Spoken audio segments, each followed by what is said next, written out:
Namaste, welcome back to my channel. Today, let us have a small discussion on bedsore. So, what is this bedsore? Bedsores, also called pressure ulcers and acubitic ulcer, are injuries to skin and underlying tissue resulting from prolonged pressure on the skin. So, this bedsore or decubitic ulcer will cause due to the prolonged pressure over the skin. Bed sores most often develop on skin that covers bony areas of the body, such as the heels, ankle, hips, and tailbones. So, these are all the expected ulcers, pressure ulcer areas. So, due to the prolonged pressures, the patient will have a bed sore.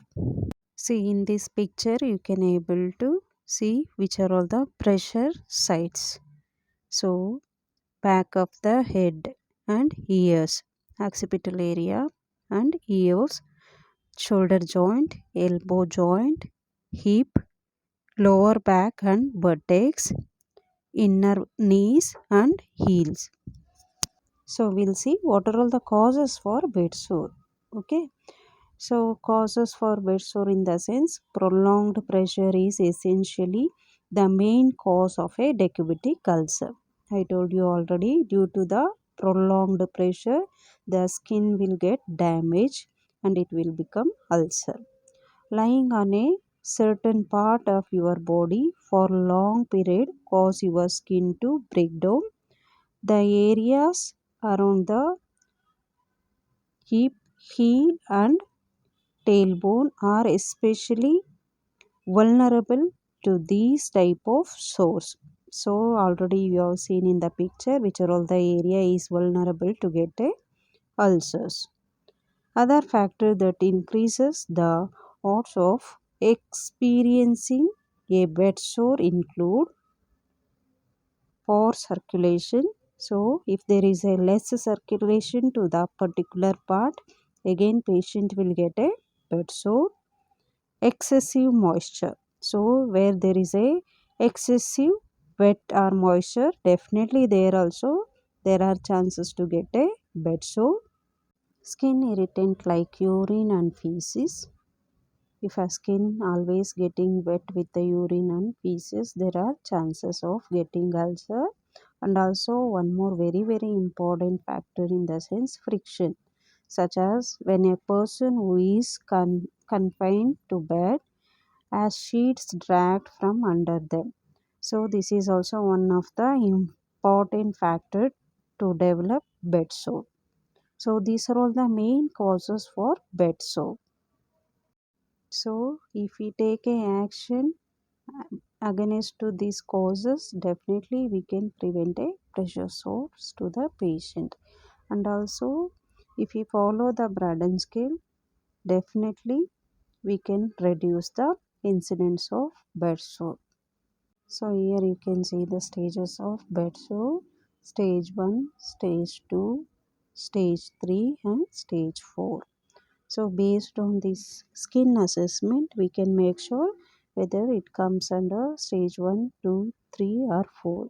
In a stage 1, the skin is not broken but it's discolored. So in a stage 1, skin is not broken, only you can see the redness over the skin. The area may appear red if you have a light complexion. The discoloration may vary from blue to purple if you have a darker complexion. It may also feel warm to the touch, look swollen, be painful, itch and burning. Burning sensation will be there over the site. Stage 2. A break in the skin reveals a shallow sore or cut that may leak pus. So in a stage 2 we could see there is a break in the skin and also there is a shallow sore, and also we can see leakage of a pus from the side. The sore may also look like a blister filled with fluid. So there will be a blister with filled fluid. It affects the first epidermis and possibly the second dermis layers of our skin. So in a stage 2 we could see it affect to the epidermis and dermis. The ulcer hurts and the surrounding skin may be discolored. So in a stage 2 the dermis and epidermis, the layer will get damaged. So in that case we can consider it is a stage 2 of bedsore. In a stage 3 the ulcer is much deeper within the skin, affecting your fat layer.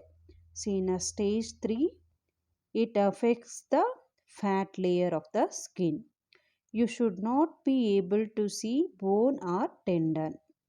So in a stage 3 it involves dermis, epidermis and also fat layer of the skin. The sores look like a crater and maybe foul smelling. So you could able to see the smell from the bedsore site. In a stage 4, the ulcer is very deep and affects many tissue layers, possibly including the bone. There is a lot of dead tissue and pus. Infection is likely in the stage you may be able to see. So, in a stage 4, it involves muscles, bone, tendon, and also joints. So, this is the stage 4 of bedsore. Next is treatment. Treatment of any infection that is present, which may include antibiotic cream, oral antibiotic, and intravenous antibiotics. So, by usage of antibiotic cream, oral antibiotic, or IV antibiotic, we can reduce the ulcer. Local wound care, including specific cleaning and dressing recommendation. So, definitely, this will help to reduce the bed sores. So, maximum cleaning and dressing is recommended for all kind of a bed sore.